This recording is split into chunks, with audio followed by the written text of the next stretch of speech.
Hey guys, today I'm gonna show you how to enable activating Google Assistant by saying "Hey Google" on OnePlus 13R.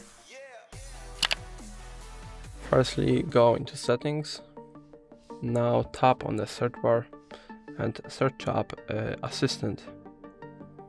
To be exact, Assistant settings. Now go there.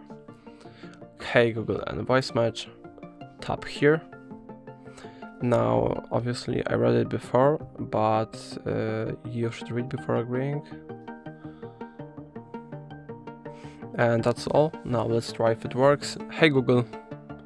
Yeah, it works. So that's going to be all.